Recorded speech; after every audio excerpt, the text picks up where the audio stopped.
Welcome back to the grind. In this video, we're going to go through the limited time branch, collect the prizes that I am planning on getting from this branch. I'm not planning on getting the rune itself, but going to collect the other prizes because I do feel like it's a good value, and just talk a little bit about my recommendations for those who are going to get the rune.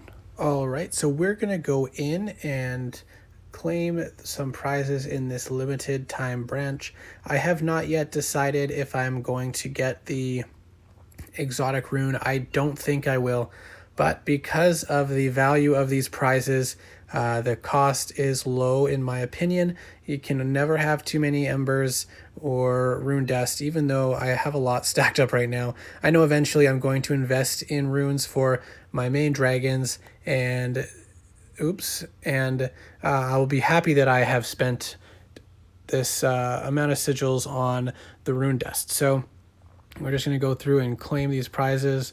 Also, there is a bit of the downside. You get less rune dust, but we can get 100 chisels now in this branch, which is helpful because 100 chisels is a fair amount. It does allow you to remove some strong runes, and now that they introduce chisels, it is a bit more challenging to remove the runes. So you got to be a little bit more careful about which ones you put on who and saving up your chisels so that you can remove the ones that really count.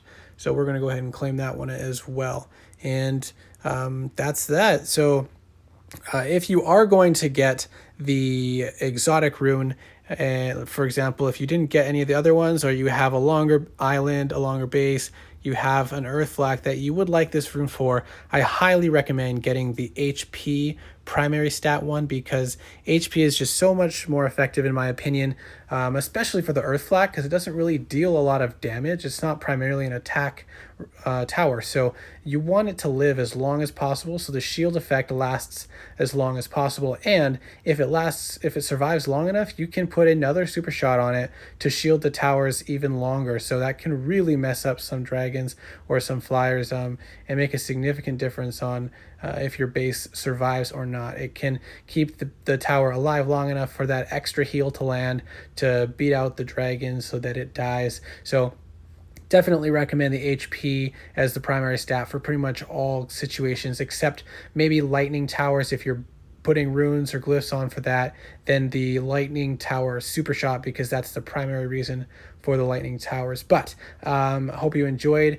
Let me know in the comments if you're going to get the rune, if you're going to get any of the prizes in this branch. But do keep in mind that this is the third last week of this season, and after this event, the most likely, as they usually do, the super sigil chests will come out in the last 2 weeks of the season.